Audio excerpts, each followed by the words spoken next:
Moi, j'ai un esprit assez scientifique. J'ai besoin de preuves. Ça ne me suffit pas juste qu'on me dise les choses et je dis ok, je le fais. Et dans l'histoire que j'ai racontée avant, ça a vraiment pour moi été... J'ai vraiment profondément senti et découvert cet état de flow. Et là, j'aimerais parler un peu plus de l'exercice qu'on va faire après, où on va porter notre attention aux sensations physiques. C'est ce que je faisais pour changer de mode, et maintenant c'est ce que je fais tous les jours. Porter mon attention aux sensations physiques dans le corps. Et on pourrait penser que ça, c'est juste observer ce qui se passe. Des fois en méditation, on parle de observer ses pensées, observer les sensations physiques. Mais j'aimerais juste te raconter une histoire où moi j'ai réalisé qu'en fait c'était plus que ça. Si par exemple là maintenant, est-ce que tu arrives à sentir, on peut fermer les yeux, est-ce que tu arrives à sentir ta main droite? Est-ce que tu sens quelque chose? Est-ce que tu sens des picotements dans la main? Est-ce que tu sens la paume de ta main? Peut-être de la fraîcheur ou de la chaleur? Est-ce que tu arrives à sentir le dos de ta main? Est-ce que tu arrives à sentir ton pouce? Et en faisant ça, c'est pas juste d'observer les sensations. Il y a vraiment eu une connexion profonde qui s'est faite entre ton corps et ton esprit. J'ai 2 enfants. Quand ma fille avait 2 ans, mon fils venait de naître. Donc j'avais 2 enfants en bas âge. C'était une période où on était épuisés. Moi, il y avait vraiment un moment, j'étais au bout du rouleau.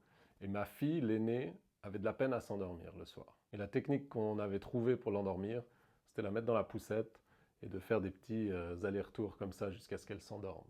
Et donc, une fois, un soir de semaine, c'est 22, 23 heures, moi, je suis épuisé, je dois me lever tôt le lendemain matin, et de nouveau, elle n'a pas envie de s'endormir. Je la mets dans la poussette, c'est tout calme, son petit frère, il s'est endormi, et moi, j'ai jugé qu'une envie, c'est qu'elle s'endorme. Je la pousse dans la poussette, et après 45 minutes, vraiment, où je suis en train de faire comme ça avec la poussette, je vois que ses yeux commencent à se fermer, que finalement, elle est en train de s'endormir. Elle n'est pas encore totalement endormie, elle est en train de s'endormir. Et là, je sens que j'ai des picotements dans le nez qui arrivent. Je sens que j'ai envie d'éternuer. Et je sais pas, donc si tu as déjà réalisé, quand on veut éternuer, quand le mécanisme de l'éternuement commence et qu'il y a les picotements qui montent, on ne peut plus vraiment arrêter l'éternuement. On peut le retenir un peu en faisant comme ça, mais on va éternuer. Et donc là, si j'éternuais, puis que je faisais trop de bruit et que ça la réveillait, j'étais reparti pour 2 heures de poussette, et puis ça aurait été horrible.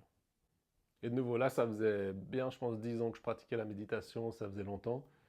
Et donc j'étais dans le silence, dans le noir, en train de secouer la poussette. Et donc mon réflexe, dès que j'ai senti les petites sensations dans le nez, mon réflexe, ça a été, si j'avais ça que je pouvais faire, porter 100% de mon attention sur les sensations dans le nez. Mais vraiment, mon focus a été laser sur les sensations de picotement dans le nez. Et là, quelque chose d'incroyable vraiment pour moi, je trouve ça complètement fou, est arrivé, c'est que quand j'ai porté 100% de mon attention sur les sensations de picotement dans le nez, elles se sont comme dissipées et j'ai pas du tout éternué. Donc, je sais pas si tu vois ce que je veux dire. En portant mon attention sur la sensation, ça a coupé vraiment un mécanisme où normalement j'aurais éternué. Donc il y a vraiment eu quelque chose de physiologique qui s'est produit, qui a complètement changé ce qui s'est passé en moi. Et je le vois très clairement. Si je suis dans une période où j'ai l'esprit très agité et que j'ai envie d'éternuer et que je fais ça, mais que ma concentration n'est pas très stable et forte, ben j'éternue quand même.